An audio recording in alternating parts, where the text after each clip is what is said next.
ಸಾಂಸ್ಕೃತಿಕ ನಾಯಕ ವಿಶ್ವಗುರು ಬಸವಣ್ಣನವರ 891ನೆಯ ಜಯಂತ್ಯುತ್ಸವದ ಹಾರ್ದಿಕ ಶುಭಾಶಯಗಳು. ವಿಶ್ವಗುರು ಬಸವ ತಂದೆಯನ್ನು ಹರಿದೇ ಮಂದಿರದಲ್ಲಿ ನೆನೆಸಿಕೊಂಡು ಈ ಬಸವ ಜಯಂತಿಯ ಪ್ರಯುಕ್ತ ಈ ಕಾರ್ಯಕ್ರಮದಲ್ಲಿ ವೇದಿಕೆ ಮೇಲೆ ಆಸೀನರಾದಂಥ ಪೂಜ್ಯರನ್ನು ಪೂಜ್ಯ ಶ್ರೀ ಗುರು ಬಸವಲಿಂಗ ಪಟ್ಟದೇವರನ್ನು ನೆನೆಸಿಕೊಂಡು ಚನ್ನಬಸವ ಪಟ್ಟದೇವರನ್ನು ಹೃದಯ ಮಂದಿರದಲ್ಲಿ ನೆನೆಸಿ ವೇದಿಕೆ ಮೇಲಿರುವಂಥ ಸರ್ವ ಸಹೋದರ ಗಣ್ಯಮಾನ್ಯರಲ್ಲಿಯೂ ಹಾಗೂ ಇಲ್ಲಿ ನೆರೆದಿರುವಂತಹ ಸರ್ವರಲ್ಲಿಯೂ ಅನಂತ ಭಕ್ತಿಯ ಶರಣಾರ್ಥಿ. ಮನುಕುಲಕ್ಕೆ ಬೆಳಕಾಗಿ ಬಂದ ಬಸವಣ್ಣ, ಸ್ತ್ರೀಕುಲೋದ್ಧಾರಕ ಬಸವಣ್ಣ, ಭಕ್ತಿ ಭಂಡಾರಿ ಬಸವಣ್ಣ, ಬಸವಣ್ಣನಿಂದ ಬದುಕಿತ್ತಿ ಲೋಕವೆಲ್ಲ ಎಂದೆಲ್ಲ ಅನೇಕ ಶರಣರು ತಮ್ಮ ವಚನಗಳಲ್ಲಿ ಬಸವಣ್ಣನವರನ್ನು ಕೊಂಡಾಡುವುದಂತೂ ನಾವು ವಚನಗಳಲ್ಲಿ ಓದ್ತೇವೆ, ನೋಡ್ತೇವೆ. ಅಕ್ಕನಾಗಮ್ಮ ತಾಯಿಯವರಂತೂ ಬಸವ ಮಾಡಿದಡಾಯಿತು ಭುವಿಗೆ ಭಕ್ತಿಯ ಬೆಳಕು, ಬಸವ ಮಾಡಿದಡಾಯಿತು ಉರುಲಿಂಗ ಜಂಗಮ ಪೂಜೆ ಅಂತ ಹೇಳಿ ಮನತಂಬಿ ಅವರ ವಚನದಲ್ಲಿ ಕೊಂಡಾಡಿದ್ದಾರೆ. ಅಂಥ ಬಸವ ಬೆಳಕಿನ ಈ ಬಸವ ಜಯಂತಿ ಉತ್ಸವ ಸಂಭ್ರಮದ ಉತ್ಸವವನ್ನು ನಾವು ಆಚರಣೆ ಮಾಡಲಿಕ್ಕೆ ಇಲ್ಲಿ ಭಾಗಿಯಾಗಿದ್ದೇವೆ. ಇಲ್ಲಿ ಯಾವಾಗಲೂ ಬಹಳ ಜನ ಸೇರಿದ್ದು ನೋಡಿದ್ದೀನಿ. ಆದರೆ ಬಸವ ಜಯಂತಿ ಆಚರಣೆಯ ಸಲುವಾಗಿ ಎಲ್ಲ ಕಡೆ ತುಂಬ ಕಾರ್ಯಕ್ರಮಗಳು ನಡೆದಿವೆ ಅನ್ನಿಸ್ತದೆ. ಅದಕ್ಕಾಗಿ ಜನಗಳ ಕೊರತೆಯೋ ಏನೋ ಎಲ್ಲ ಕಡೆಯೂ ನಾವು ನಿನ್ನೆ ನಮ್ಮ ಬೀದರ್ನಲ್ಲಿಯೂ ಕೂಡ ಬಸವ ಜಯಂತಿ ಆಚರಣೆ ಮಾಡ್ತಾ ಇದ್ರು ಜನ ಯಾಕೆ ಬಸವ ಜಯಂತಿ ಎಂದು ಸೇರ್ತಾ ಇಲ್ಲ ನನಗೆ ಗೊತ್ತಾಗ್ತಾ ಇಲ್ಲ. ಅಲ್ಲಿ ಹರಿದು ಹಂಚಿ ಹೋಗಿ ಈ ಥರ ಆಗ್ತಾ ಇದೆಯೋ ಏನೋ ಗೊತ್ತಿಲ್ಲ. ಬೇರೆ ಯಾವುದಾದ್ರೂ ನಾವು ಜಯಂತಿದೊಳಗೆ ನೋಡಿದ್ರೆ ನೋಡ್ಲಿಕ್ಕೆ ಸಾಲಲ್ಲ. ಆ ರೀತಿ ಒಂದು ಮೆರವಣಿಗೆ ಭವ್ಯವಾದ ಜನರ ಒಂದು ಸಂಘಟನೆ ನೋಡ್ತಾ ಇದ್ದೀವಿ. ಆದರೆ ನಮ್ಮಲ್ಲಿ ಏನೋ ಒಂದು ಕೊರತೆ ಆಗ್ತಾ ಇದೆ ಅಂತ ಅನ್ನಿಸ್ತಾ ಇದೆ ನನಗೆ. ಈ ಸಂಭ್ರಮ ಸಡಗರ ಬರೀ ಒಂದು ದಿವಸದ ಸಂಭ್ರಮ ಅಲ್ಲ. ನಮ್ಮ ಬಸವ ತತ್ವ ಆಚರಣೆ ಅಂದರೆ ದಿನ ದಿನ ದಿನ ದಿನ ವಾರವೆಂದರಿಯೇ ದಿನವೆಂದರಿಯೇ ಏನೆಂದರಿಯೇನಯ್ಯ ಅಂತ ನಿತ್ಯ ಪೂಜೆ ಮಾಡೋದೇ ನಮ್ಮದು ಒಂದು ತತ್ವ. ನಾವು ಮೂರ್ತಿ ಪೂಜಕರಲ್ಲ, ತತ್ವ ಪೂಜಕರು. ಅಂತಹ ತತ್ವ ನಮ್ಮ ಬಸವ ತತ್ವ. ಅಂಥ ಬಸವ ತತ್ವದ ನಾವು ವಾರಿಸ್ತಾರ. ಅಂಥ ಬಸವ ತತ್ವ ನಾವು ನಮ್ಮ ಬರೀ ಒಂದು ದಿವಸದ ಸಂಭ್ರಮದ ಆಚರಣೆ ಮಾಡಿ ಬಿಡದೆ ದಿನನಿತ್ಯ ಈ ಸಂಭ್ರಮ ನಮಗೆ ಹೊಸದಂದಂಗೆ ನಾವು ಆಚರಣೆ ಮಾಡಬೇಕು. ಅದನ್ನು ಬರೀ ಆಚರಣೆ ಮಾಡಿ ಬಿಡೋದಲ್ಲ, ಅಳವಡಿಸ್ಕೊಳ್ಬೇಕು ಅಂಥೇಳಿ ಅಳವಡಿಸ್ಕೊಳ್ಬೇಕಂತ ಮನವಿ ಎಲ್ಲರಿಗೂ ಮಾಡ್ಕೊಳ್ತಾ ಒಂದೇ ಒಂದು ವಚನ ಬಸವಣ್ಣವ್ರದ್ದು ಅದೊಂದೇ ಹೇಳ್ತೀನಿ ಇವತ್ತ. ಗುರುಪದೇಶ ಮಂತ್ರ ವೈದ್ಯ, ಜಂಗಮೋಪದೇಶ ಶಸ್ತ್ರ ವೈದ್ಯ ನೋಡ, ಭವರೋಗವ ಕಳೆವ ಪರಿಯ ನೋಡ, ಕೂಡಲ ಸಂಗನ ಶರಣರ ಅನುಭಾವ ಮಡಿವಾಳನ ಕಾಯಕದಂತೆ. ಶರಣರ ಅನುಭವ ಅಂದ್ರೇನು? ಮಡಿವಾಳನ ಕಾಯಕದಂತೆ ಅಂತ ಹೇಳ್ತಾರೆ. ಯಾರ ವಚನ ಇದು ಅಂದ್ರೆ ಬಸವಣ್ಣವರೇ ಹೇಳತ್ತಾರೆ. ಇದು ಕೂಡಲ ಸಂಗನ ಶರಣರ ವಚನ ಅನುಭವ ಮಡಿವಾಳನ ಕಾಯಕದಂತೆ. ಇಲ್ಲಿ ಗುರು ಉಪದೇಶ ಮಂತ್ರ ವೈದ್ಯ ಅಂತ ಹೇಳಿದ್ರು. ಮತ್ತು ಈ ಭವರೋಗ ಕಳೆವ ಅಂತ ಹೇಳ್ತಾ ಇದ್ದಾರೆ. ಅದರ ಭವರೋಗ ಅಂದ್ರೆ ಏನು? ಎಲ್ಲ ರೋಗಗಳು ಗೊತ್ತವ. ಎಲ್ಲಕ್ಕಿಂತ ದೊಡ್ಡ ರೋಗ ಅಂತಂದ್ರೆ ಇದೇ ಭವರೋಗ. ಈ ಭವರೋಗ ಎಲ್ಲದ, ಯಾರಿಗದ? ನಮಗದ ಅಥವಾ ಬೇರೆ ಅವ್ರಿಗದ ಶುಗರ್ ನಮಗಿಲ್ಲ ಅಂತೇವೆ. ಆದ್ರೆ ಇದು ಭವರೋಗ ಅನ್ನೋದು ಪ್ರತಿಯೊಬ್ಬರಿಗೂ ಇಡೀ ಜಗತ್ತೇ ಆವರಿಸ್ಬಿಟ್ಟದ್ದು ಭವರೋಗ ಅಂಬೋದು. ಈ ಭವರೋಗ ಕಳೆಯುವಂಥದ್ದು ಮಾನವ ಕುಲಕ್ಕೆ ಹೆಂಗದಾಗಿದೆ ಭವರೋಗ ಅಂದ್ರೆ ಯಾರಿಗೆ ಹಾನಿ ಆದರಾಗಲ್ಲ, ಯಾಕೆ ಲಾಭ ಆದರಾಗಲ್ಲ, ಯಾಕೆ ನಮಗೆ ಸಂಬಂಧ ಇಲ್ಲ, ಅದ್ರ ನಾವು ಚಲೋ ಇದ್ರೆ ಸಾಕು ಅಂತ ಭವರೋಗ. ಇದು ಎಲ್ಲಕ್ಕಿಂತ ದೊಡ್ಡ ರೋಗ ಅಂದ್ರೆ ಇದೆ ಭವರೋಗನೇ. ಏನೇ ಆಗಲಿ ಯಾರ ಹಾನಿ ವೃದ್ಧಿ ನಮಗೆ ಸಂಬಂಧ ಇಲ್ಲ.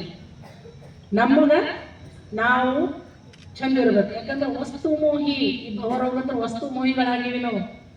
ಏನದನೋ ಅದ್ರ ಮೇಲೆ ತೃಪ್ತ ಇಲ್ಲ, ಇನ್ನೂ ಬೇಕು. ಅವ್ರ ಬಲ್ಲ ಅದ ನನಗೆ ನಾಳೆಗೆ ಅದು ಬೇಕು, ಇವ್ರ ಬಲ್ಲಿಂದ ಇದು ನನಗೆ ಬೇಕು. ಆ ಬೇಕು ಬೇಕು ಬೇಕು ಅನ್ನೋದು ಅವರಿಗೆ, ಶರಣರಿಗೆ ಯಾಕೆ ಇದ್ದಿಲ್ಲ? ಅವ್ರಿಗೆ ಸಂಗ್ರಹಣೆ ಬುದ್ಧಿ ಇದ್ದಿಲ್ಲ. ಸಂಪತ್ತಾಗಲಿ, ಆಸ್ತಿ ಆಗಲಿ, ಮತ್ತೊಂದಾಗಲಿ ಯಾವುದ್ರದೇ ಈ ಸಖ್ಯ ಆಸೆ ಆಮೇಕೆ ಅಲ್ಲಿ ಸುತ್ತು ಬನ್ನಿ ಅಂತ ಕೇಳ್ತೇವೆ, ಹೇಳ್ತೇವೆ, ಹಾಡ್ತೇವೆ, ಭಾಳ ಚಂದ ಹಾಡ್ತೇವೆ. ದಯ ಇಲ್ಲದ ಧರ್ಮ ದಯ ಉದಯ ಅಂತ ಹಾಡ್ತೇವೆ.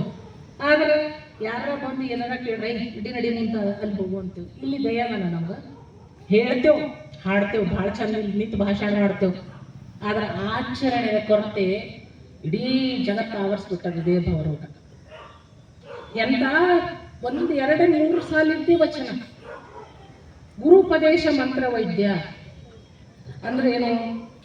ಬಸವಣ್ಣವರು ಈ ಭವರೋಗವನ್ನು ಕಳೆಯುವ ಒಂದು ಔಷಧ ಕೊಟ್ಟರು, ಮಂತ್ರ ವೈದ್ಯ ಅಂದ್ರೆ. ಆ ವೈದ್ಯ ಅದು ಹೆಂಗ? ಈಗ ಇಷ್ಟೆಲ್ಲ ಬೆಳಕು ಇದ್ದದ್ದು, ಲೈಟ್ ಇದ್ದದ್ದು ನೋಡ್ತಾ ಇದ್ದೀರಿ, ಎಲ್ಲ ಕಡೆ ಎಲ್ಲ ರೆಡಿ ಅದ. ಆದ್ರೆ ಕತ್ಲೆ ಅದ. ಯಾಕೆ? ಬಟನ್ ಹಾಕ್ಬೇಕಲ್ಲ, ಬಟನ್ ಹಾಕಿದಾಗ ಇಷ್ಟೆಲ್ಲ ಬೆಳಕು ಬೀಳ್ತದೆ. ಇಲ್ಲ ಅಂತಂದ್ರೆ ಕತ್ಲೆ ಇರ್ತದೆ. ಎಲ್ಲ ರೆಡಿ ಅದ, ವೈರಿಂಗ್ ಅದ, ಲೈಟ್ ಹೆಚ್ಚು ಎಲ್ಲ ಅದ, ಅದ್ರಲ್ಲೂ ಕತ್ಲೆ ಅದರಿ ಅಂದ್ರೆ ಬಲ್ಬ್ ಹಾಕೋರು, ಅದು ಸ್ವಿಚ್ ಹಾಕೋರು ಬೇಕಲ್ಲ.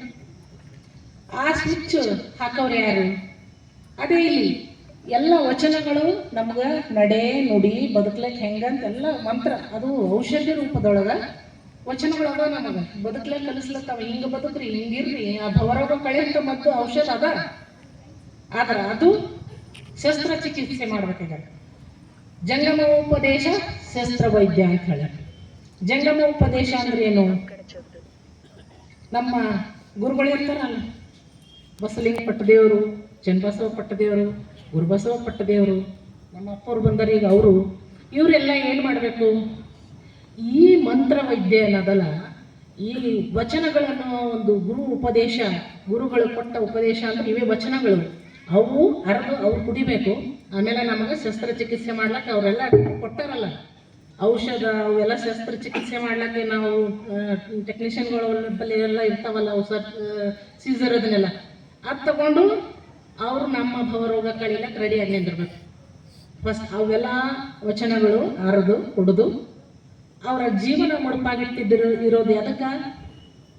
ಇವೆಲ್ಲ ಅವ್ರು ಅಳವಡಿಸ್ಕೊಂಡು ಅವರು ನಮಗೆ, ಈಗ ನಾವೆಲ್ಲ ಯಾಕೆ ಬಂದಿರ್ತೀವಿ ಇಲ್ಲಿ ಗುರುಗಳ ಮೇಲೆ? ಯಾಕೆ ಬರ್ತೀವಿ? ಎಲ್ಲರಿಗೆ ಶಸ್ತ್ರ ಚಿಕಿತ್ಸೆ ಬೇಕಾಗ್ಯದ. ಅವ್ರ ಕಡೆ ನಾವು ಯಾಕೆ ಹೊಂಟೀವಿ ಅಂದ್ರೆ ಶಸ್ತ್ರಚಿಕಿತ್ಸೆ ಮಾಡ್ಕೊಂಡು ಹೋಗ್ಬೇಕಾಗ್ಯದ. ಅಂದ್ರೆ ನಮ್ಮ ರೋಗ ಏನದ ಇದು ಅದು ನಿವಾರಣೆ ಮಾಡ್ಕೊಳ್ಬೇಕಾಗ್ಯದ, ಭವರೋಗ ಅನ್ನೋದು ಕಳ್ಕೊಳ್ಬೇಕಾಗ್ಯದ. ಅದಕ್ಕಾಗಿ ನಾವೇನು ಬರ್ತಾ ಇದ್ದೀವಿ ಎಲ್ಲ ಕಡೆಯಿಂದ ಹರಿದು ಯಾಕೆ ಬರ್ತಾರೆ ಮಠಕ್ಕೆ ಅಂತ ಹೇಳಿ, ಅಥವಾ ಎಲ್ಲೋ ಅನುಭವ, ಶರಣರ ಅನುಭವ ನಡೆದದು, ಎಲ್ಲಿ ಶರಣರ ಅನುಭವ ನಡೆದದ ಅಲ್ಲಿ ಯಾಕೆ ಬರ್ತಾರೆ? ತಮ್ಮ ಒಳಗಿನ ಈ ನಮ್ಮ ಒಳಗಿನ ಕೊಳೆ ಅನ್ನೋದು ಮಡಿವಾಳ, ಮುಂದೆ ಹೇಳ್ತಾರಲ್ಲ, ಕೂಡಲ ಸಂಗನ ಶರಣರ ಅನುಭವ ಮಡಿವಾಳನ ಕಾಯಕದಂತೆ ಅಂತ ಹೇಳ್ತಾರೆ. ಮಡಿವಾಳನ ಕಾಯಕ ಅಂದ್ರೂ ನಮ್ಮ ಮೈ ಮೇಲಿಂದ ಚನ್ನಬಸವಣ್ಣವರು ವಚನ ಹೇಳೋದನ್ನು ಕೇಳಿದವನು. ಮಂಡೆ ಮಾಸಿದಡೆ ಮಹಾ ಮಜ್ಜನ ಮಾಡುವುದು, ವಸ್ತ್ರ ಮಾಸಿದಡೆ ಮಡಿವಾಳಗೆ ಕೂದು, ಮನದ ಮೈಲಿಗೆಯ ತೊಳೆಯಬೇಕಾದಡೆ ಕೂಡಲ ಚೆನ್ನ ಸಂಗಯ್ಯನ ಶರಣರ ಅನುಭವ ಮಾಡೋಣ. ಅಂತ ಒಂದು ಅನುಭವ ಎಲ್ಲಿ ನಡೀತಾ ಇದೆ? ಶರಣರ ಅನುಭವ ಎಲ್ಲಿ ನಡೀತಾ ಇದೆ ಅಲ್ಲಿ ಅದು ಮಡಿವಾಳನ ಕಾಯಕ ಅಂತ ಹೇಳ್ತಾರೆ. ಶರಣರ ಅನುಭವ ಮಡಿವಾಳನ ಕಾಯಕ ಅಂದ್ರೆ ಮನಸ್ಸಿನ ಮೈಲಿಗೆಯನ್ನು ತೊಳೆಯುವಂತಹ ಕಾಯಕ ಎಲ್ಲಾದ್ರೂ ನಡೆದದಂದ್ರೆ ಅದು ಹಿಂಗ ಗುರುಕುಲ್ನೊಳಗಂಥದ್ದು, ಇಲ್ಲಿ ನಮ್ಮ ಆಶ್ರಮದೊಳಗೆ ಎಲ್ಲ ಕಡೆ ನಾವು ನಮ್ಮ ಮನಸ್ಸಿನ ಮೈಲಿಗೆ ತೊಳೆಯುವಂಥದ್ದು ಎಲ್ಲೆಲ್ಲಿ ಶರಣರ ಅನುಭವ, ಶರಣರ ವಚನ ಚಿಂತನೆ ಎಲ್ಲಿ ನಡೀತದೋ, ಯಾವುದೇ ಭೇದ ಭಾವವಿರಲಾರ್ದೇನೆ ಯಾವ ಧರ್ಮನೂ ಕೆಟ್ಟದ್ದು ಕಲಿಸಲ್ಲ. ಎಲ್ಲ ಧರ್ಮಗಳು ಒಳ್ಳೆಯ ದಾರಿಯನ್ನೇ ಕಲಿಸ್ತಾವ. ಅದರ ನಾವು ತನಗೆ ಬೇಕಾದಂತೆ ಸ್ವಾರ್ಥಕ್ಕಾಗಿ ಅದಕ್ಕೆ ನಾವು ರೆಡಿ ಮಾಡಿಕೊಂಡು ಅದು ಬಿತ್ತಲಕ್ಕೆ ಸ್ಟಾರ್ಟ್ ಮಾಡ್ತೇವೆ ಅಷ್ಟೆ. ಅದರಿಂದ ಏನಾಗ್ತದ? ಇವೇ ಕೋಮುವಾದಗಳು, ಕೋಮುಗಲಭೆಗಳು ಇವೆಲ್ಲ ಯಾಕಾಗ್ಲತ್ತವ? ನಾವು ಕರೆಕ್ಟಾಗಿ ತಿಳ್ಕೊಳ್ಳಲ್ಲ, ಅದಕ್ಕೆ ತಪ್ಪು ದಾರಿ ಹಿಡಿಸಿ ತಪ್ಪು ಆಚರಣೆ ನಾವು ಮಾಡಬಲ್ದೇನೆ ಅದೇ ಅದೇ ಅದೇ ಕಲಿಸ್ತಾ ಹೋಗ್ತೇವೆ. ಪ್ರೋತ್ಸಾಹ ಮಾಡ್ತೇವೆ ಮತ್ತು ತಪ್ಪು ದಾರಿ ಹಿಡಿಲಾಕ.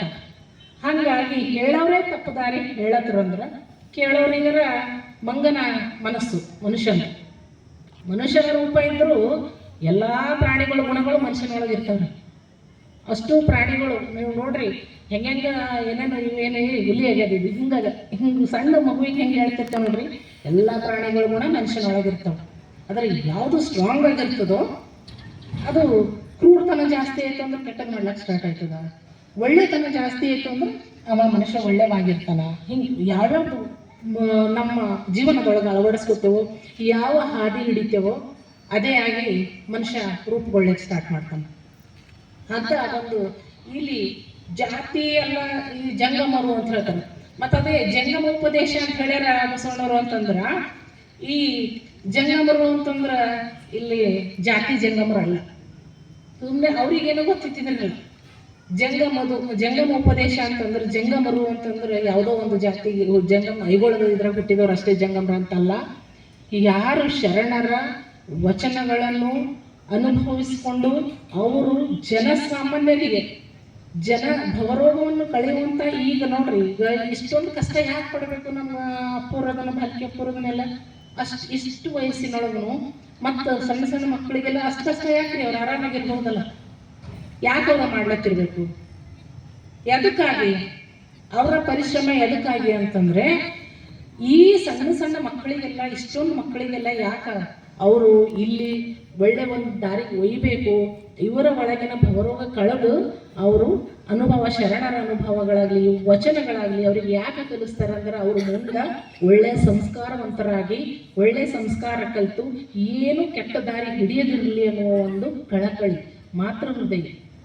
ಹಾಗಾಗಿ ಹಗಲು ರಾತ್ರಿ ಎರಡು ಒಂದು ಮಾಡಿ ದುಡಿತಾ ಇರೋದು. ಅದು ನಾವು ತಿಳ್ಕೊಳಕ್ಕೆ ತಯಾರಿರೋದು. ಏನೋ ಒಂದು ನೀವು ನೂರೊಳಗೆ ಒಂದು ಇದು ಮಾಡ್ರೆ ನಾವು ಆ 99 ನೋಡಲು ಒಂದಕ್ಕೆ ಹಿಡ್ಕೊಂಡು ಬಿಡ್ತೇವೆ. ಯಾಕಂದ್ರೆ ನಮ್ಮ ಮನಸ್ಸು ನೆಗೆಟಿವ್ ವಿಚಾರ ಮಾಡ್ತದಲ್ಲ. ನಮ್ಮ ಮನಸ್ಸು ಒಂದು ವೇಳೆ ಪಾಸಿಟಿವ್ ಜಾಸ್ತಿ ಆಗಿರ್ತದಂದ್ರೆ ನಾವು 1, 2, 10 ಪಾಯಿಂಟ್ ಅದಂದ್ರೆ ಗೌಣ ಮಾಡಿಬಿಡ್ತೇವೆ. ಒಳ್ಳೆತನಕ್ಕೆ ಎಣಿಸ್ಕೊಂಡು ಹೋದೆ ಅಂದ್ರೆ 90% ಆಗಲ್ಲ 9 ಒಳ್ಳೇದು ಅಂಥೇಳಿ. ಅದು ಭವರೋಗ ಅಂತಂದ್ರೆ ನಮಗೆ ಭವರೋಗ ಅಂಟದೇ ಇರಲಿ ಅಂತ ಹೇಳಿ ಶರಣರ ಅನುಭವ ಮೇಲಿನ ಮಾಡಿಸ್ತಾ ಇರೋದು. ಅವ್ರಿಗೆ ಇವರಿಗೆಲ್ಲ ಕರೆಸಿ ಯಾಕೆ ಕಳಕಳಿ? ನಮ್ಮಲ್ಲಿ ಜನ ಬರೋರೆಲ್ಲ ಒಳ್ಳೆ ದಾರಿ ಹಿಡೀಲಿ, ಒಳ್ಳೆ ಮಾರ್ಗ ದರ್ಶನ ಆಗಲಿ ಅವರಿಗೆ. ಆಮೇಲೆ ಅವರ ಮಕ್ಕಳೆಲ್ಲ ಒಳ್ಳೆ ಸಂಸ್ಕಾರವಂತರಾಗಲಿ, ಇಡೀ ಸಮಾಜದೊಳಗೆ ಒಳ್ಳೆ ಬುದ್ಧಿ ಕಲಿತು ಒಳ್ಳೆ ಇದು ಆಗಲಿ ಅನ್ನೋ ಒಂದು ಕಳಕಳಿಯಿಂದಲೇ ಮಾತ್ರ. ಅಂತಹ ಸಮಾಜದೊಳಗೆ ಈ ಹೊಲಸು ತೊಳಿಬೇಕಾದ್ರೆ ಶರಣರ ವಚನಗಳು ಬಹಳ ಮಹತ್ವದ ಪಾತ್ರ ವಹಿಸ್ತವೆ. ಅದಕ್ಕೆ ಮಡಿವಾಳನ ಕಾಯಕ ಅಂತ. ಶರಣರ ಅನುಭವ ಅಂದ್ರೇನು? ಮಡಿವಾಳನ ಕಾಯಕ ಇದ್ದಂಗ. ಈ ಸಮಾಜದೊಳಗೆ ಬಹಳ ಕಾರಣಗಳವರಿಗೆ ಈ ಮೌಢ್ಯತೆ ಎಂಬುದರ ತುಂಬಿ ತೊಡಗ್ಲಿಕ್ಕೆ ಸ್ಟಾರ್ಟ್ ಆಗಲ್ಲ. ಎಷ್ಟು ಹೇಳ್ರಿ ನೀವು, ಮತ್ತ ಆ ಮೌಢ್ಯತೆ ಹೊರಗೆ ಬರ್ಬೇಕಾದ್ರೆ ಇಲ್ರಿ ಅದು ಹಿಂದಕ್ಕೆ ನಡೆದು ಮಾಡ್ಕೊಟ್ಟು ಬಂದಿದ್ದದ, ನಾವು ಹಚ್ಚಿಂದಲ್ಲ ಬಿಟ್ಟೆ ಅಂದ್ರೆ ಮತ್ತೆ ಏನಾರ ಆಯ್ತಂದ್ರೆ ಅಂತ ಈ ಒಂದು ಭ್ರಮೆ ಒಳಗ ನಾವು ಅದರಿಂದ ಹೊರಗೆ ಬರ್ಲಿಕ್ಕೆ ತಯಾರಿಲ್ಲ. ನೀವು ಹೇಳತ್ತೀರಿ ನಿಮ್ಮ ಮನ್ಯಾಗ ದೇವ್ರುಗಳು ಇಲ್ಲಿ ಅನ್ರಿ ನೀವು ಮಾಡಲ್ಲ ಅಲ್ರಿ ಪೂಜೆ ಅಂತ ಕೇಳ್ತಾರೆ. ನಾವು ನೋಡ್ರಿ ಏನ್ಬೇಕಾಯ್ತದ ಒಂದು ನಮಗೆ ಭಯ ಇಲ್ಲ ಅಂದ್ರೆ ನಮಗೆ ಏನಾಗಲ್ಲ. ನೀವು ಏನೇ ಮಾಡ್ರಿ ಭಯ ಇತ್ತು ಅಂದ್ರೆ ಅದು ಹಾಗೆ ಆಯ್ತು. ಮತ್ತು ಭಯ ಇಟ್ಕೊಂಡು ನಾವು ಭಯ ಬಿಟ್ಟೆವು ಅಂತಂದ್ರೆ ಏನಾಗದು? ಹೆಂಗೆ ನೋಡ್ರಿ, ಏನಾಗದ? ಸಾವು ಯಾರಿಗಿಲ್ಲ, ಎಲ್ಲರಿಗೆ ಅದ. ಹೆಂಗೆ ಮಾಡ್ರೂ ಬರ್ತದೆ. ನೀವು ಯಾರ್ಯಾರೋ ಎಷ್ಟೋ ಜನ ದೇವ್ರಿಗೆ ಹೋಗಿ ಬರೋ ಟೈಮ್ನಾಗ ಯಾಕೆ ಸಾಯ್ಬೇಕು ಮತ್ತು ದೇವ್ರ ಬಂದು ಭಕ್ತಿ ಇದ್ರು ಅಲ್ಲದೆ ನಾ ಗುಡಿಯಾಗ ಭಕ್ತಿ ಎಂಬುದು ದೇವರ ಶಕ್ತಿ ಎಂಬುದು ಎಲ್ಲ ಇರೋದು ಮನುಷ್ಯನ ಮನಸ್ಸಿನೊಳಗೆ. ಅದಕ್ಕೆ ಮನಸ್ಸು ತೊಳಿಲಿಕ್ಕೆ ಶರಣರ ವಚನಗಳು. ಮನದ ಮೈಲಿಗೆ ತೊಳೆಯ ಬಟ್ಟಿ ಅಂದ್ರೆ ಬಂಕಲ್ಲಿಗೆ ಹಾಕಿ ಸ್ವಚ್ಛ ಮಾಡ್ತೀವಿ. ಈ ಮನಸ್ಸಿಗೆ ಹೆಂಗೆ ಎಲ್ಲಿ ಬಡಿಬೇಕು? ಅದಕ್ಕೆ ಇದು ಶರಣರ ಅನುಭವ. ಶಸ್ತ್ರವೈದ್ಯ ಅಂತಾರೆ ಅದಕ್ಕೆ. ಶಸ್ತ್ರಚಿಕಿತ್ಸೆ ಅಂದ್ರೆ ಸುಮ್ಮನೆ ಅಲ್ಲ ರೀ, ದೊಡ್ಡ ಆಪ್ರೇಷನ್ ಅದ ಇದು. ಎಲ್ಲಕ್ಕಿಂತ ದೊಡ್ಡ ಆಪ್ರೇಷನ್ ಅದ ತಲೆ. ಅದು ಮಾಡಬೇಕಾದ್ರೆ ನಾವು ಎಲ್ಲಿ ಬರಬೇಕು? ಇಂಥ ಶರಣರ ಅನುಭವ ಎಲ್ಲಿ ನಡೀತದೋ ಅಲ್ಲಿ ಬಂದು ನಮ್ಮ ತಲೆದು ಮನಸ್ಸಿನ ಮೈಲಿಗೆಯನ್ನು ತೊಳ್ಕೊಳ್ಬೇಕಾಗ್ತದೆ. ಅದು ಯಾವಾಗ ಒಂದು ವೇಳೆ ನಾವು ಇದು ಅಂತೇವು ನಾವೇ ವಿಚಾರ ಮಾಡಬೇಕು. ಮುಟ್ಟಿ ತಟ್ಟಿ ಎಲ್ಲ ಅಂತೇವು, ಇವ್ರಿಗೆ ಮುಟ್ಟಬೇಡ್ರಿ ಇದು ಮಾಡಬೇಡ್ರಿ ಅದು ಅಂತ ಹೇಳಿ. ಅದೇನು ಮಾರ್ಕೆಟ್ಗಳು ಮಾರ್ತದೇನು, ಎಲ್ಲರ ಹೋಗಿ ಕೊಂಡ್ಕೊಂಡು ಬರ್ತೇವೆ ಮುಟ್ಟಿ ತಟ್ಟಿ ಅಂಬೋದು. ಒಂದ್ಸಲ ನಾವೇ ವಿಚಾರ ಮಾಡ್ರೆ ಅದು ಎಲ್ಲಿ ಹುಟ್ಟ್ಯದ? ಆ ಮುಟ್ಟಿ ತಟ್ಟಿ ಅಂಬೋದು ಈ ದೇವರುಗಳಂಬವು ಎಲ್ಲ ನಮ್ಮ ಮನಸ್ಸಿನೊಳಗೆ ಹುಟ್ಟ್ಯಾವಲ್ಲ. ಅವು ಮತ್ತು ಹೊರಗೆ ತರ್ಲಿಕ್ಕಾರ ಆಗಲಿ ಎಲ್ಲರ ಖರೀದಿ ತಂದು ಅವ್ರು ನಮಗೆ ಕೊಟ್ಟಾರೆ, ಇವ್ರು ನಮಗೆ ಕೊಟ್ಟಾರೆ ಇಲ್ಲ. ಅವೆಲ್ಲ ನಾವೇ ಕ್ರಿಯೇಟ್ ಮಾಡ್ಕೊಂಡಿದ್ದವ ವಸ್ತು. ಮುಟ್ಟಿ ತಟ್ಟಿ ಎಂಬುದಲ್ಲ ಆಗಲಿ, ಶ್ರೀಮಂತರು ಅದ್ರ ಮನಸ್ಸಲ್ಲಿಂದ ಭಾಳ ಬಡವರು ಇರ್ತಾರೆ ಒಬ್ಬೊಬ್ಬರು. ನಮ್ಮ ಶ್ರೀಮಂತಿಕೆ ಏನದ, ನಮ್ಮ ಪರಿಸ್ಥಿತಿ ಹೆಂಗದ, ಈ ಬಸವ ತತ್ವ ಅನ್ನೋದು ಏನದ ಅಂತಂದ್ರೆ ಭಾಳ ಶ್ರೀಮಂತದ. ಈಗ ನಾವು ಒಬ್ಬ ಹೆಣ್ಮಗಳು ಅಂದ್ಕೊಡ್ರಿ, ಮೈ ತುಂಬ ಬಂಗಾರ ಹಾಕೊಂಡಿದ್ದೆವು, ಅದ್ರ ಭೀ ಸಮಾಧಾನ ಇಲ್ಲ. ಯಾಕಂದ್ರೆ ಅದು ಬಂಗಾರ ಅನ್ನೋದು ನಮಗೆ ಗೊತ್ತಿಲ್ಲ. ಮತ್ತೆ ಹೋಗೇನು ಮಾಡ್ಲತ್ತಿದ್ದೆವು ಅಂತಂದ್ರೆ ಎಲ್ಲೋ ಒಬ್ರು ಬೇಡ್ಕೊಂಡು ಕೂಡ್ತಾರೆ ನೋಡ್ರಿ, ಭಿಕ್ಷುಕರು ಎದ್ರ ನನಗೆ ಏನಾರ ಕುಡಿಯವ್ವ ಅಂತ. ಯಾಕೆ ನಮ್ಮಲ್ಲೇ ಶ್ರೀಮಂತಿಕೆ ಅದ ಅಂದ್ರೆ ನಮಗೆ ಗೊತ್ತೇ ಆಗತ್ತಿಲ್ಲ. ಅದು ನಾವು ಇಷ್ಟು ಶ್ರೀಮಂತಿದ್ದೇವೆ ಅದಕ್ಕೆ ಕಿಮ್ಮತ್ತು ಗೊತ್ತಿಲ್ಲ ಅಂತ ನಾ ಹೇಳೋದು. ಈ ಬಸವ ತತ್ವದ್ದು ಈ ಆಚರಣೆ ಒಳಗ, ಈ ತತ್ವದೊಳಗ ಎಷ್ಟು ಶ್ರೀಮಂತಿಕೆ ಅಡಗ್ಯದ ಅನ್ನೋದು ನಮಗೆ ಗೊತ್ತಾಗ್ಲತ್ತಿಲ್ಲ. ಅದಕ್ಕಾಗಿ ನಾವು ಮತ್ತೆ ಬೇಡ್ಕೊಂಡು ಓಡಾಡ್ಲತ್ತಿದ್ವಿ. ಅಯ್ಯೋ ಅವರು ಏನಾರ ಹೇಳ್ದೇವು ಅಂದ್ರೆ ಆ ದೇವ್ರಿಗೆ ಹಿಂಗೆ ಅಂದ್ರಿ, ತಪ್ಪು ಮಾಡ್ಕೋರಿ, ಅದು ಹಂಗೆ ಅನ್ಬೇಡ್ದು, ದೇವ್ರಿಗೆ ಕಣ್ಣು ಬಟ್ಟಲ್ಲಿ ಏರಿಸ್ಬೇಕು. ದೇವ್ರಿಗೆ ರೀ ಯಾಕೆ ಕಣ್ಣು ಬಟ್ಟಲ್ಲಿ ಏರಿಸ್ಬೇಕು? ಇವ್ರು ಹಿಂಗೆಲ್ಲ ತರ್ರಿ, ಈಗ ನಮ್ಮ ಮನೆಗೆ ನಾ ಹಿಂಗೆಲ್ಲ ಮಾತಾಡೋದು, ಕಲ್ಲು ದೇವರು ದೇವರಲ್ಲ, ಮಣ್ಣು ದೇವರು ದೇವರಲ್ಲ ಅಂತೇಳಿ ಹೇಳಿದ್ರು. ಹಿಂಗೆಲ್ಲ ಕಾಸಿ ಕಂಚಿ ದೇವ್ರು ಅಂತೆಲ್ಲ ಹಿಂಗೆ ಹೇಳತ್ತಾರ್ರಿ ನಿಮ್ಮ ಮನೆಯವರು, ಹಿಂಗೆಲ್ಲ ಹೇಳ್ಬಾರ್ದು, ತಪ್ಪಾಯ್ತದ ಅಂತ ಹೇಳಿ ನಮ್ಮ ಮನೆಯಾಗ ನಮ್ಮಲ್ಲಿ ಹೇಳ್ತಾರೆ. ಹಿಂಗೆಲ್ಲ ಹೇಳತ್ತಾಳ, ಹಂಗೆಲ್ಲ ಹೇಳ್ಬಾರ್ದು, ದೇವ್ರು ಏನಾರ ಕೆಟ್ಟದ್ದು ಮಾಡ್ತಾನೆ. ಆಗದಿದ್ದರೆ ಹಾಗೆ ಇರ್ತದ. ಇವತ್ತು ಇಲ್ಲಿಂದ ಮನೆಗೆ ಹೋಯ್ತೇವೆ ಅಂತ ಗ್ಯಾರಂಟಿ ಇದೆ, ಆ ದೇವ್ರು ಬಂದು ನನಗೆ ಕೈಕೊಂಡು ಕೂಡ್ತಾನೆ, ಎತ್ಕೊಂಡು ಹೋಗ್ತಾನೆ ಇಲ್ಲ. ಯಾಕೆ ನಾವು ಇನ್ನೂ ಇದರೊಳಗೆ ಹೊರಗೆ ಬರ್ಲಾಕ ತಯಾರಿಲ್ಲ? ಫಸ್ಟ್ ಹೆಣ್ಣು ಮಕ್ಕಳ ಸಂಖ್ಯೆ ಜಾಸ್ತಿ ಇದ್ರಿ ಇವತ್ತು ನನಗೆ ಹೇಳೋದು ಭಾಳ. ಆದರೆ ಇಲ್ಲಿ ಹೆಣ್ಮಕ್ಳ ಸಂಖ್ಯೆ ಕಡಿಮೆ ಇದೆ.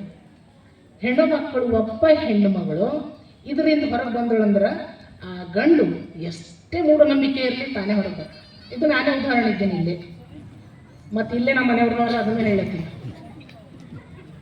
ಯಾಕಂತಂದ್ರೆ ನಿಮಗೊಂದು ಸಣ್ಣ ಉದಾಹರಣೆ ಹೇಳ್ಬೇಕಾದ್ರೆ, ನನ್ನ ಮಗಳ ಮದುವೆಗೆ ನಾವು ಇಬ್ಬರು, ನನ್ನ ಬಕ್ಕಿ ಫ್ರೆಂಡು ನಾನು ಈಗ ಹೋಯ್ತೇವಲ್ಲ ಪತ್ರಿಕಾ ಕೊಡ್ಲಾಕ, ಕುಕ್ಕಮ್ಮ ಹಚ್ಕೊಂಡು ಹೋಗ್ತೇವಲ್ಲ, ಹಂಗೆ ಹೋದಾಗ ಅವರು ಇಲ್ಲ ನೀವು ಬರೀರಿ ಹೆಸರು, ನಾನು ಕುಕ್ಕಮ್ಮ ಹಚ್ತೀನಿ ಅಂದಿರೋರು. ಆಯಿತು ಅಂತಂದು ಒಬ್ಬರು ಹಿಂಗೆ ನಮ್ಮ ಫ್ರೆಂಡ್ ಇದ್ದರು, ಅವ್ರ ಮನೆಯವ್ರು ತೀರ್ಕೊಂಡು ಒಂದು 15 ದಿನ ಆಗಿತ್ತು. ಅವ್ರ ತಾಯಿ ಮಗಳು ಅಲ್ಲೇ ಇದ್ದರು, ತಂದೆ ತೀರ್ಕೊಂಡು ಒಂದು ತಿಂಗಳಾಗಿತ್ತು. ಅವರಿಬ್ಬರು ಅಲ್ಲೇ ಇದ್ದರು. ಆದ್ರೆ ಬರಲಿ ಅದರೊಳಗಿನ ಹೊರಗೆ ಅನ್ನೋ ಒಂದು ನನ್ನದೊಂದು ಕಳ್ಕಳಿ ಇತ್ತು. ಅವ್ರ ಮನೆಗೆ ಹೋದಾಗ ಪತ್ರಿಕಾ ಹೆಸರು ಬರೀತಾ ಇತ್ತು, ನಿಂದ್ರ ಜಯಶ್ರೀ ಬಟ್ ಮಾಡೋದೊಳಗೆ ಇತ್ತು. ಯಾಕೆ ಅಂತಂದು, ನೋಡು ನಿನಗೆ ಧೈರ್ಯ ಇತ್ತು ನನಗೆ ಕುಕ್ಕಮ್ಮ ಹಸ್ತಿ ಅಂದ್ರೆ ನನಗೆ ಪತ್ರಿಕೆ ಕೊಡು, ಇಲ್ಲಾಂದ್ರೆ ಹೋಗ್ನಿ ಅಂತಂದು. ಆಕಿ ನನ್ನ ಸಂಗಟ ಬಂದವರು, ಅವರು ಮತ್ತು ಡಾಕ್ಟರ್ ಇದ್ದರು. ಸುಮ್ಮನೆ ಹಿಂಗೆ ಅಂದಿರಿ, ಪಾಪ ಎಲ್ಲೋ ಹಳ್ಳಿದಿಂದ ಬಂದಿದ್ದು ಹೆಣ್ಮಗಳು ಇದ್ದಳು ಅಂತ ತಿಳ್ಕೊಬೇಡ್ರಿ. ಅಂಥ ಒಬ್ಬ ಹೆಣ್ಮಗಳು ಪಟ್ಟಂತ ಅಲ್ಲಿ ಸೊಪ್ಪು ಮೇಲೆ ಕೂಡಿಬಿದ್ದೊಳಕ್ಕೆ ಹೆಂಗಂದ್ರೆ ಅಂಜಿ ಹಿಂಗೆ ಕೈಕಾಲು ನಡ್ಗಲ ಸ್ಟಾರ್ಟ್ ಆದೋಕೆ. ಅಯ್ಯೋ ಇದೇ ದೊಡ್ಡ ಮಾತದ ಇರ್ತಾರ್ರಿ ಅಂತ ಹೇಳಿ ಕುಕ್ಕಮ್ಮ ಹಚ್ಚಿದೆ. ಕುಕ್ಕಮ್ಮ ಹಚ್ಚಿ ಅವರೇ ನೀವು ಬರ್ರಿ ನಿಮಗೂ ಹಚ್ತೀನಿ ಅಂತ. ಇಬ್ಬರು ನೀವು ಬರ್ರಿ ನಿಮಗೂ ಹಚ್ತೀನಿ. ಯಾವಾಗ ನೀವು ನನಗೆ ಖುಷಿ ಆಯಿತು, ನೀವು ಹಚ್ಕೊಳಕ್ಕೆ ರೆಡಿ ಇದ್ರಿ ಅಂದ್ರೆ ನನಗೇನು ತಕ್ಲೀಫದ ಪ್ರಾಬ್ಲಮ್ ಅದ ಹೇಳ್ರಿ. ಕೆಂಚನ ಅವರು ಕರಿಕನ ಕೆಂಚನ ಹಣಿಗೆ ಒರ್ಸರು ಬಸವಣ್ಣವ್ರು ವಚನದ ಹಣಿ ಒರ್ಸರ್ನು ಒಬ್ರದೊಬ್ರಿಗೆ ಬರಲ್ಲ. ಯಾವಾಗ ನಾವು ಇಲ್ಲಿ ಹೇಳಂತ ಧೈರ್ಯ ನಮ್ಮಲ್ಲದ ಅಂದ್ರೆ ಹಚ್ಚ ಧೈರ್ಯ ನಮ್ಗೆ ಯಾಕಿರ್ಬಾರ್ದು? ಹಂಗಂದ್ರೆ ಆಕೆಗೆ ನಾಲ್ಕು ಹಚ್ತ, ನೀವು ವಾಪಸ್ ಹಚ್ಚಂದ ನಾನು ಆಕೆಗೆ, ನೀವು ವಾಪಸ್ ಹಚ್ಚು, ನನಗೆ ಇಲ್ಲಿ ನೋಡಟಿ ನೀ ಹಚ್ಚು, ನಿನಗೆ ಧೈರ್ಯ ಅದನ್ನ ಹಾಡ ಹಚ್ಚು ಅಂತ ಹಚ್ಚದೊಳಕಿ. ಅವ್ರ ಓರಿಗೆ ಹಚ್ಲಕ್ಕ ಹೋದ ಬೇಡ ಅಂತಂದ್ರು. ಹಂಗಿಲ್ಲ ನಾ ಹಚ್ತೀನಿ ನೀವು ಹಚ್ಕೋರಿ ಅಂತ. ಆಮೇಲೆ ಹಚ್ಚಿ ಮನೆಗೆ ಬಂದ ಮೇಲೆ ನಾವು ಮೊದಲೇ ಎಲ್ಲರಿಗೂ ವಿಭೂತಿನೇ ಬಸವ ತತ್ವದ ಪ್ರಕಾರ ನಾವು ಕುಕ್ಕಮ್ಮದ ಮಾನ್ಯತೆ ಇಲ್ಲೇ ನಮ್ಮಲ್ಲ. ವಿಭೂತಿನೇ ನಮಗೆ ಶೃಂಗಾರ, ರುದ್ರಾಕ್ಷಿಯೇ ನಮಗೆ ಶೃಂಗಾರ. ಅಂಥ ಒಂದು ನಾವು ತತ್ವದವರಾಗಿ ನಮ್ಗೆ ಯಾಕೆ ಭಯ? ನಾನು ಈಗ ಹಚ್ಚಿ ಬಂದು 6 ವರ್ಷ ಆಯ್ತು, 6-7 ವರ್ಷ ಆಯ್ತು. ಏನಾರ ಆಗಿದೆ ನಿಮ್ಗೆ? ನನಗೆ ಇಲ್ಲೇ ನಿನ್ನ ಎದುರೇ ನಿಂತೀನಿ ನೋಡಿ. ನಾ ಯಾಕೆ ಹೇಳತ್ತೀನಿ ಅಂದ್ರೆ ಯಾರು ಧೈರ್ಯ ಕಳ್ಕೋಬಾರ್ದು. ಇದು ಮತ್ತು ಸತ್ಯ ಘಟನೆ, ಎಲ್ಲೋ ಹಿಸ್ಟ್ರಿ ಅಥವಾ ಯಾವುದೋ ಮರೀಚಿಕೆ ಕಥೆ ಹೇಳತ್ತಿಲ್ಲ. ಅದು ಎಳ್ಳಿ ಓಡ್ಲತ್ತಿತ್ತು, ಅದ್ರ ಹಿಂದೆ ಹೋಗಿದ್ದು ಇಂಥವೆಲ್ಲ ಕಟ್ಟಿ ಹೇಳತ್ತಿಲ್ಲ ಪುರಾಣ ಭೂತ್ಯರ ಕಟ್ಟಿ. ಇದು ಸತ್ಯ ಘಟನೆ ನಡೆದಿತ್ತು, ಮತ್ತು ಅದು ನನ್ನ ಒಂದು ಇದ್ರ ಮೇಲೆ ಯಾರ ಆಜುಬಾಜುದವ್ರದಲ್ಲ. ಯಾವುದು ಏನೂ ಆಗಲ್ಲ. ಸುಮ್ಮನೆ ಯಾರಿಗೋ ಬೈಕೊತ ಹೊಸ ದೇವ್ರಗಳಿಗೆ ತೊಳಗು ಇಟ್ಟು ಎತ್ಬಡ್ದು ಅಲ್ಲಿಂದ ಅವ್ರ ಗಿಡದ ಇವ್ರ ಗಿಡದ ಹೂವು ತಂದು ಎತ್ತು ಬಿಡೋದಕ್ಕಿಂತ ಅದೇ ಟೈಮ್ ಇಷ್ಟಲಿಂಗ ಪೂಜೆ ಮಾಡ್ರಿ. ನಮ್ಮೊಳಗೆ ಏಕಾಗ್ರತೆ ತಂದ್ಕೊಡ್ರಿ. ಅಷ್ಟು ಟೈಮು ಯಾಕೆ ಸುಮ್ಮನೆ ವೇಸ್ಟ್ ಮಾಡೋದು? ಯಾವುದೋ ಗುಡಿಗೆ ಹೋದೆವು ತಿಳ್ಕೊರಿ, ಇಂಥ ದೊಡ್ಡ ಲೈನ್ ಅಂದ್ರೆ ಇಡೀ ಬಿಸಿಲು ಹೋಗಿ ಬೇಮಾರ್ ಬಂದು ಬಿಡ್ತೇವೆ ಮನೆ ಆ ಲೈನಿನೊಳಗೆ ನಿಂತು. ಅಂಥ ಲೈನಿನಲ್ಲಿ ನಿಂತ ಆ ಗುಡಿಯಲ್ಲಿ ಹೋಗಿ ಬರೋದು ಯಾಕೆ ಬೇಕು? ಅಷ್ಟು ಟೈಮು ಮನೆ ಕುಂತು ಇಷ್ಟಲಿಂಗ ಪೂಜೆ ಮಾಡಿ ನೋಡ್ರಿ. ನಿಮ್ಮ ಏಕಾಗ್ರತೆ ಅಂತಂದ್ರೆ ನಿಮ್ಮ ತಲೆಗೂ ಕಣ್ಣಿಗೂ ಇಡೀ ನಮ್ಮ ಶರೀರಕ್ಕೆ ಉಪಯೋಗ ಆಗಂತದ್ದು ಇಷ್ಟಲಿಂಗ ಪೂಜೆ. ಸುಮ್ಮನೆ ಯಾವುದೋ ದೇವರಿಗೆ ಹೂವು ಏರಿಸಿ ಎಕಡೋ ಬೈದಿ ಏನು ಮಾಡತ್ತಿದ್ದಿ, ಚಾ ಮಾಡತ್ತಿದ್ದಿ ಇಲ್ಲ, ಅಡುಗೆ ಆಯ್ತಾ ಇಲ್ಲ ಅಂತೇಳಿ ಎಲ್ಲರೇ ಇದು ಇಷ್ಟಲಿಂಗ ಪೂಜೆ ಹೆಣ್ಮಕ್ಳಿಗೆ ಸೀಮಿತ ಇಲ್ಲ, ಗಂಡು ಮಕ್ಕಳಿಗೆ ಸೀಮಿತ ಅಲ್ಲ. ಪ್ರತಿಯೊಬ್ಬರು ತನ್ನೊಳಗಿರುವ ದೇವರನ್ನು ಪೂಜೆ ಮಾಡಿಕೊಳ್ಳುವಂಥದ್ದು ಇಷ್ಟಲಿಂಗ ಪೂಜೆ. ಈ ಮಕ್ಕಳೆಲ್ಲ ಗಂಡು ಮಕ್ಕಳು ಇಷ್ಟಲಿಂಗ ಪೂಜೆ, ಹೆಣ್ಮಕ್ಕಳಲ್ಲ ಗಂಡು ಮಕ್ಕಳು. ಇದಕ್ಕೆ ಯಾವ ಭೇದ ಭಾವನೆ ಇಲ್ಲ, ಲಿಂಗ ಭೇದ ಇಲ್ಲ, ಜಾತಿ ಭೇದ ಇಲ್ಲ, ಯಾವುದೇ ಭೇದ ಇಲ್ಲ ಇಷ್ಟಲಿಂಗ ಪೂಜೆಗೆ. ಪ್ರತಿಯೊಬ್ಬರು ಇಷ್ಟಲಿಂಗ ಪೂಜೆ ಮಾಡಿಕೊಂಡು ತಮ್ಮ ಆತ್ಮಾವಲೋಕನೆ ಅಂದ್ರೆ ನಮ್ಮೊಳಗಿರುವ ಏನು ನೆಗೆಟಿವ್ ಥಾಟ್ಸ್ ಅವಲ್ಲ ಅವೆಲ್ಲ ನಕಾರಾತ್ಮಕ ಇದ್ದಿಂದೆಲ್ಲ ಹೋಗಿ ನಮ್ಮ ಒಂದು ತಲೆಯೊಳಗ ನಮಗೆ ಸಕಾರಾತ್ಮಕ ಗುಣಗಳು ತಾನಾಗೇ ಬರ್ತವವು. ಲಿಂಗವ ಪೂಜಿಸಿ ಫಲವೇನಯ್ಯ ಅಂತಂತ ಹೇಳ್ತಾರಲ್ಲ, ಸಮರತಿ ಲಿಂಗವ ಪೂಜಿಸಿ ಫಲವೇನು ಅಂತಂದ್ರು ಒಣ ಲಿಂಗಕ್ಕೆ ನೀರು ಹಾಕಿ ಹೋದ್ರೆ ಎದಕ್ಕಂತೂ ನಮ್ಮ ಒಳಗೆ ಸಮರತಿ, ಸಮಕಳೆ, ಸಮಭಾವ ಇವೆಲ್ಲ ಇರಬೇಕಲ್ಲ. ಇವೆಲ್ಲ ಯಾವಾಗ ಬರ್ತಾವ ಅಂದ್ರೆ ನಾವು ನಿಷ್ಠೆ ಇಟ್ಟು ನಮ್ಮ ಇಷ್ಟಲಿಂಗ ಭಕ್ತಿಯಿಂದ ಚಾದನೋ ಅಥವಾ ಮನೆಗೆ ಮತ್ತೊಂದು ಅವ್ರು ಬಂದರೋ ಇವ್ರು ಬಂದರೋ ನನ್ನ ಫೋನ್ ಬಂತೋ ಇವೆಲ್ಲ ಒಂದು ಗಳಿಗೆ ಬಿಟ್ಟು ಒಂದೇ ಒಂದು 2 ನಿಮಿಷನ 1 ಗಂಟೆ ಗಟ್ಟಲೆ ಹೇಳತ್ತಿಲ್ಲ. ಫಸ್ಟ್ ಪ್ರಯತ್ನ 2 ನಿಮಿಷ ಎಲ್ಲ ಶೂನ್ಯ ಮಾಡಿ ಇಷ್ಟಲಿಂಗ ಪೂಜೆ ಮಾಡಿದಾಗ ತಾನಾಗೆ ಪರಿವರ್ತನೆ ಆಗ್ಬಿಡ್ತದೆ. ನಮ್ಮ ಮನಸ್ಸಿನೊಳಗ ಪರಿವರ್ತನೆ ನಮಗೆ ಗೊತ್ತೇ ಇರಲ್ಲ. ನಾವು ಹೇಳ್ತೇವೆ ಪ್ರಭಾವಳಿ ಅಂತೇಳಿ. ಆ ಪ್ರಭಾವಳಿ ಯಾವಾಗ ಬರ್ತದ ಅಂದ್ರೆ ತಾನಾಗೆ ಬರ್ತದೆ. ಒಬ್ಬ ಇದು ಎಲ್ಲ ಹಳ್ಳಿವ್ರಾಗ ಹಿಂದಕ್ಕೆಲ್ಲ ಇತ್ತು, ಈಗ ಅದನ್ನೆಲ್ಲ ಗೊತ್ತಿಲ್ಲ ನನಗೆ. ಈ ಭಾನುಮತಿ ಅದು ಅಂತಿರ್ತಾರೆ. ಏನಾಯ್ತು ಅಂತಾರೆ, ಇಬ್ಬರು ಅಣ್ಣ ತಮ್ಮರು ಇರ್ತಾರಂತ. ಅವರು ಒಬ್ಬ ಬರೀ ಇಷ್ಟಲಿಂಗ ಪೂಜೆ ಮಾಡ್ತಾ ಇರ್ತಾನಂತ. ಎಷ್ಟೋ ದಿನ ಇಷ್ಟಲಿಂಗ ಪೂಜೆ ಬಿಟ್ಟು ಬೇರೆ ಏನೂ ಮಾಡಲ್ಲ ಅಂತ. ಅವ್ರ ಅಣ್ಣ ಏನು ಮಾಡ್ತಾನಂತ, ಮಸಿ ದಿನ ಹೋಗಿ ರಾತ್ರಿ ಸ್ಮಶಾನದೊಳಗೆ ಕುಂತು ಒಬ್ಬ ಕಲ್ಸೋಗಿರ್ತೀನಂತ ಭಾನುಮತಿ ಕಲ್ಸ ಅವನ ಬಲ್ಲಿ ಎಲ್ಲ ಕಲ್ತು ಬರ್ತಾನಂತ ಮನೆಗೆ. ಅವ ಏನಂದ್ರೆ ಅದು ಆಗ್ಲತ್ತಿತ್ತಂತ. ಇವ ತಮ್ಮ ಭಾಳ ಸಿಟ್ಟು ಬರ್ತದಂತ.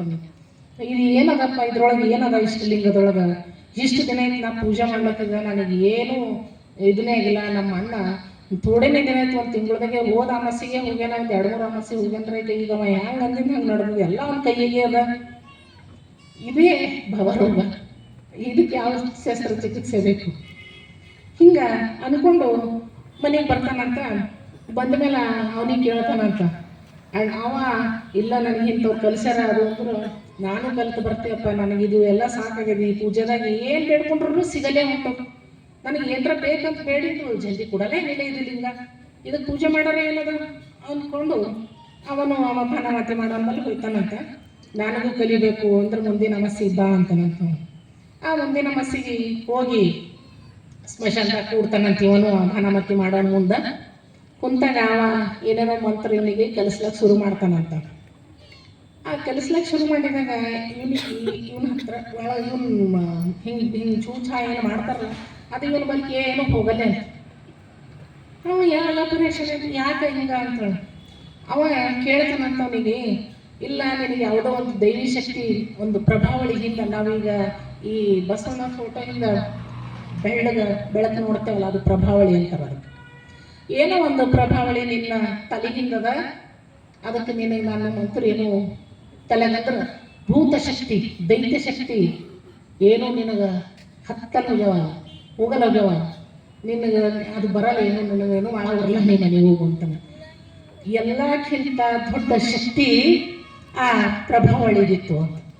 ಅಂಥ ಒಂದು ದೈತ್ಯ ಶಕ್ತಿ ಇರಲಿ, ಭೂತ ಶಕ್ತಿ ಇರಲಿ, ಏನು ಇವನಿಗೆ ಮುಟ್ಲಾಕ್ ತಯಾರಿಲ್ಲ. ಅಂದ್ರೆ ದೈವಿ ಶಕ್ತಿ, ಎಂಥ ದೊಡ್ಡ ದೈವಿ ಶಕ್ತಿ ಇತ್ತು ನಮಗ ಅರಿವಿಗೆ ಬರಲ್ಲ. ನಾವೇನಂತೇವು ಅಂದ್ರೆ ನಾವು ವ್ಯಾಪಾರಿಗಳ್ರಿ, ಹಿಂಗೆ ಕೊಡಬೇಕು, ಹಿಂಗೆ ಹೋಯ್ತಾ ದೇವ್ರಿ, ಈಗ ನಿಂಗೆ ದೇವ್ರೆ ನಿಂಗೆ ಹೆಂಗೆ ಹೊಡಿತೀವಿ ನೋಡು, ನನಗಿದು ಆಗಬೇಕು.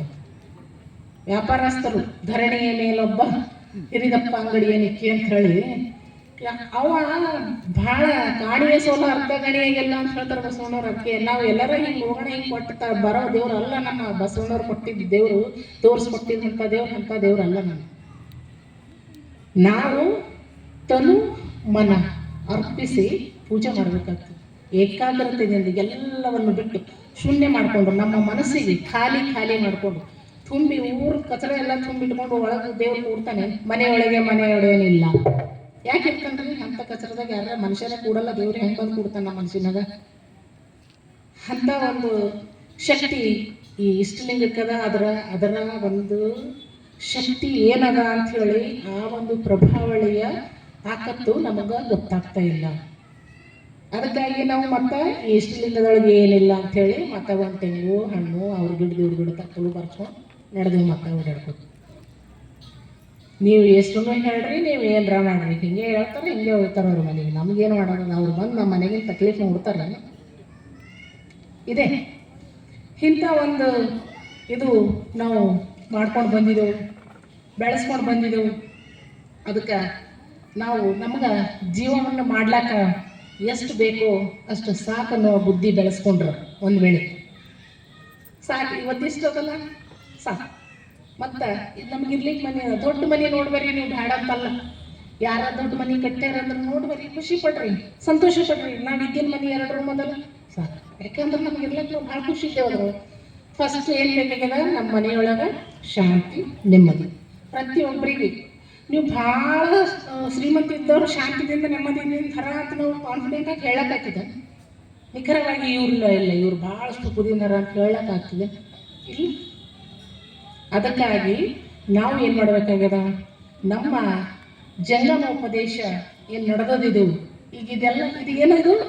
ಶಸ್ತ್ರವೈದ್ಯ ಜಂಗಮೋಪದೇಶ ಅಂತಂದ್ರೆ ಈಗೇನು ಗುರುಗಳು ಇಲ್ಲಿ ಎಲ್ಲರಿಗೂ ಸೇರಿಸಿ ಭವರೋಗ ಕಳೆಯುವಂಥ ಮಂತ್ರ, ಇದು ಶಸ್ತ್ರಚಿಕಿತ್ಸೆ ನಡೆಸ್ಯಾರ ಅಂತ. ಇದು ಮಡಿವಾಳನ ಕಾಯಕ. ಇಂಥ ಒಂದು ಕಾಯಕದ ಒಂದು ಇದ್ರೊಳಗೆ ನಾವು ಬಂದು ನಾವು ಧನ್ಯರೇ ಅನ್ಕೊಳ್ಬೇಕು. ಇಂಥ ವಾತಾವರಣ ನಮಗೆ ಈಗ ಶರಣರ ಅನುಭವ ಕೇಳಲಿಕ್ಕೆ ಸಿಗ್ಲತ್ತದ. ಮನೆಯಾಗ ಕುಂತು ಇರ್ತೇವೆ ನಾವು, ಇಲ್ಲ ಅಂತಲ್ಲ. ಯಾವಾಗ ಕೊಡಬೇಕು? ನಮಗೆ ವಚನಗಳು ಮನನ ಆಗುವಾಗ, ಇಲ್ಲಿ ಕೇಳಿ ಕೇಳಿ ಕೇಳಿ ನಮಗೆ ವಚನಗಳು ಅರ್ಥ ಆಗ್ಲಿಕ್ಕೆ ಸ್ಟಾರ್ಟ್ ಆದವು. ನಾವು ಅದರೊಳಗೆ ಮಗ್ನ ಆಗೀವಿ ಅಂದಾಗ ಮನೆ ಕುಂತು ಓದ್ರಿ, ಬೇಕಾದಷ್ಟು ವಚನಗಳು ಓದ್ರಿ. ನಿಮಗೆ ದಾರಿ ತೋರಿಸ್ತಾವೆ, ಬದುಕಲಿಕ್ಕೆ ಕಲಿಸ್ತಾವೆ. ಕಳ ಬೇಡ, ಕೊಲ ಬೇಡ, ಹುಸಿಯ ನುಡಿಯಲು ಬೇಡ. ಇವು ಒಂದೇ ಸಲ ಬರೀ ವಚನ ಇದು ಮಾಡ್ಲಾರ್ದೇ ನೀವು ಒಂದು ಸಲ ವಿಚಾರ ಮಾಡಿ ನೋಡ್ರಿ. ಎಲ್ಲೋ ನಾವು ಕೇಳ್ತೇವ್ರಿ, ಅವ್ರು ಇವ್ರಿಗೆ ಕರ್ಕೊಂಡು ಹೋದ್ರು, ಇವ್ರು ಅವ್ರಿಗೆ ಹೊಡೆದ್ರು, ಇವ್ರು ಅವ್ರಿಗೆ ತೊಗೊಂಡು ಹೋದ್ರು ಅಂತ. ಅದ್ರದಿಂದ ನಮಗೆ ಏನರ ಫಾಯ್ದ ಅದ? ಅಂದ್ರೆ ನಾವು ಹೆಂಗೆ ಬದುಕಬೇಕಂತ ಹೇಳಿ ಕಲಿಸ್ಯಾರ, ಅದರೊಳಗೆ ಕಲಿಸ್ತಾರೆ. ಇಡೀ ರಾತ್ರಿ ಕೇಳ್ರಿ ನೀವು, ಬೇರೆ ಯಾರ್ದೋ ಕಥೆ ಪುರಾಣ ಕೇಳ್ರಿ, ಅದು ನಮಗೆ ಬದುಕಲಿಕ್ಕೆ ಕಲಿಸ್ತದೆ. ಇವು ವಚನಗಳು, ಪ್ರತಿಯೊಂದು ವಚನಗಳು ನಮಗೆ ಬದುಕಲಿಕ್ಕೆ ಕಲಿಸ್ತವೆ. ಹೆಂಗೆ ಬದುಕಬೇಕು, ಮಾರ್ಗದರ್ಶನ ಕೈ ಹಿಡಿದು ಸಣ್ಣ ಕೂಸುಗಳಿಗೆ ಹೆಂಗೆ ನಡೆಸ್ತಾವ ಹಂಗೆ ಇವು ವಚನಗಳು ನಮಗೆ ಕಲಿಸ್ತಾವ. ಅಂಥ ಒಂದು ಶ್ರೀಮಂತಿಕೆ, ಅಂಥ ಒಂದು ವಚನ ಸಾಹಿತ್ಯ ನಮ್ಮಲ್ಲದ. ಅದು ಬಿತ್ತ ಕಡೆಯಿಂದ ಆ ಬೀಜಗಳು ತಗೊಂಡು ಬರ್ರಿ ಬರ್ರಿ ನಿಮಗೆ ಕೊಡ್ತೇವೆ, ನೀವು ಬಿತ್ಕೋರ್ ಅಂತ ಹೇಳಿ ನಿಂತಾರೆ. ಅದ್ರನ್ನ ತಗೊಳಕ್ಕೆ ತಯಾರಿಲ್ಲ. ಬಟನ್ ಹಾಕ್ರಿ, ಇದ್ರ ಬೆಳಕಿನೊಳಗೆ ಬಂದು ಓದಲ್ಲಪ್ಪ, ನಾವು ಕತ್ತಲ್ದಾಗೊಳಗೆ ಓದ್ತೇವೆ ಅಂದ್ರೆ ಹೆಂಗದು ತಲೆಗೆ ಹೋಯ್ತದ? ಬೆಳಕದ, ಬರ್ರಿ ಓದ್ರಿ, ತಗೋರಿ, ಇದ್ರ ಒಂದು ಉಪಯೋಗ ತಗೋರಿ ಅಂತ. ಅಂಥ ಒಂದು ಈ ವಾತಾವರಣ ನಮ್ಮ ಸೃಷ್ಟಿ ಮಾಡಿದಂಥ ಬಾಲ್ಕಿ ಹಿರೇಮಠದ ಗುರುಬಸವ ಪಟ್ಟದೇವರಿಗೂ ಹಾಗೂ ನನ್ನ ದೀಕ್ಷಾ ಗುರುಗಳು ಬಸವಲಿಂಗ ಪಟ್ಟದೇವರು ಅವರಿಗೂ ಕೂಡ ನಾನು ಇಲ್ಲಿಂದಲೇ ಭಕ್ತಿಯ ಶರಣಾರ್ಥಿಯನ್ನು ಅರ್ಪಿಸ್ತೇನೆ. ಈ ಎಲ್ಲ ಬಸವ ಜಯಂತಿ ಉತ್ಸವದ ಪ್ರಯುಕ್ತ ಈ ಕಾರ್ಯಕ್ರಮದಲ್ಲಿ ಭಾಗಿಯಾಗಿದ್ದು ತಾವೆಲ್ಲರೂ ಈ ಅಜ್ಞಾನ, ಅಂಧಶ್ರದ್ಧೆ ನಾವಲ್ಲ, ಇದರೊಳಗಿಂದು ಹೊರಗೆ ಹಾಕಿ ಕಾರ್ಯರೂಪಕ್ಕೆ ಬರೀ ಹೇಳೋದಲ್ಲ, ಕಾರ್ಯರೂಪಕ್ಕೆ ತರಬೇಕು. ಜ್ಞಾನ ಅರಿವು ಎಲ್ಲ ಇದ್ರೂ ಅದು ಕಾರ್ಯಕ್ಕೆ ತರಲಿ ಹೋದ್ರೆ ಏನು ಉಪಯೋಗ ಇಲ್ಲ. ಅದು ಜಾರಿಗೆ ಅಂದ್ರೆ ನಾವು ನಮ್ಮ ಕ್ರಿಯೆಯೊಳಗೆ ತಂದ್ಕೋಬೇಕು. ಅಂಥದ್ರಿಂದ ಇವು ನಮಗೆ ಯಾವುದೇ ಧರ್ಮದ ಆಚರಣೆ ಯಾವುದಕ್ಕೂ ನಾವು ಅವರು ಹಿಂಗ ಇವ್ರ ಹಂಗ ಅಂತ ಬೇರೆದೆಲ್ಲ ಎಣಿಸ್ಲಾರ್ದೇನೆ ನಮ್ಮದು ಏನದ ನಾವು ಅಷ್ಟು ಸುದ್ದಾದರೂ ಸಾಕು ಅನ್ನುವ ಒಂದು ಆಚರಣೆಯನ್ನು ನಾವು ಅಳವಡಿಸ್ಕೊಂಡು, ಮತ್ತು ಈ ಅಜ್ಞಾನ ಏನದಲ್ಲ ನಮ್ಮೊಳಗೆ, ಅಜ್ಞಾನ ಎಂಬ ತೊಟ್ಟಿಲಲ್ಲಿ ಅಂತ ಹೇಳಿ ಅಲ್ಲಮ್ಮ ಪ್ರಭುಗಳು ಜ್ಞಾನವೆಂಬ ಶಿಶುವ ಮಲಗಿಸಿ ಯಾವುದು ಜ್ಞಾನ ಅದ ಎಲ್ಲ ವಚನಗಳು ಗೊತ್ತವ ನಮಗೆ. ಯಾಕಂದ್ರೆ ಪ್ರತಿ ಸಲ ಕೇಳ್ತೇವೆ, ಕೇಳೋರೇ ಇದ್ದೇವೆ. ಇಲ್ಲೆಲ್ಲ ಯಾರು ಹೊಸವ್ರಿಲ್ಲ, ಗೊತ್ತಿರ್ಲಾರ್ದವ್ರು ಯಾರು ಬಂದ್ರೆ ಬೇರೆ ಒಂದು 4 ವಚನಗಳು ಇವರೇ ಹೇಳಕ್ಕಾರ ಬರ್ತದೆ. ಕೂಪವರಿಗೆ ಹೇಳುವನಲ್ಲದೆ ಕೂಡದವರಿಗೆ ನಾನೇನು ಮಾಡಲಿ ಶಿವನೇ. ನಾವೇನು ಮಾಡಲಿ ಕೇಳಕ್ಕೆ ಬರಲಾರ್ದವರಿಗೆ, ಕೂಡಿದವರಿಗೆ ಮತ್ತೆ ಹೇಳೋದ್ರಾಗ ಏನದ, ನಾವು ಎಷ್ಟು ಜನ ಕುಂತೀವಿ ಅಷ್ಟೇ ಜನ ಆಚರಣೆ ಒಳಗೆ ತರಲಿಕ್ಕೆ ಪ್ರಯತ್ನ ಮಾಡೋಣ ಅಂತ ಒಂದು ಬಸವಣ್ಣವರ ಸಾಧನೆ ಇವೆಲ್ಲ ಏನವಲ್ಲ, ಅದೇ ಬೆಳಕಿನೊಳಗೆ ನಮಗೆ ಈ ಬಾಲ್ಕಿ ಗುರುಗಳೆಲ್ಲ ಕರ್ಕೊಂಡು ಹೋಗ್ತಾ ಇದ್ದಾರೆ. ಅವರ ಕೈ ಹಿಡಿದು ನಾವು ಆ ಅನುಭವದ ಒಂದು ಅನುಭವ ಅಮೃತ ಉಂಡು ನಾವು ನೀವೆಲ್ಲರೂ ಆ ಆಚರಣೆ ಮಾಡಲಿಕ್ಕೆ ಬಸವ ತತ್ವ ಬರೀ ಮೂರ್ತಿಗೆ ಸೀಮಿತ ಮಾಡಲಾರ್ದೇ ಸ್ವಲ್ಪ ಆದರೂ ಆಚರಣೆ ಮಾಡ್ಲಿಕ್ಕೆ ಪ್ರಯತ್ನ ಆದರೂ, ಕೊನೆ ಪಕ್ಷ ಪ್ರಯತ್ನ ಆದರೂ ಮಾಡೋಣ ಅಂತಂತ ತಮ್ಮೆಲ್ಲರಿಗೆ ಹೇಳ್ತಾ ನನ್ನ ಒಂದೆರಡು ಮಾತಿಗೆ ಶರಣ ಮಾಡ್ತೀನಿ. ಸರ್ವರಿಗೂ ಅನಂತ ಭಕ್ತಿಯ ಶರಣಾರ್ಥಿ.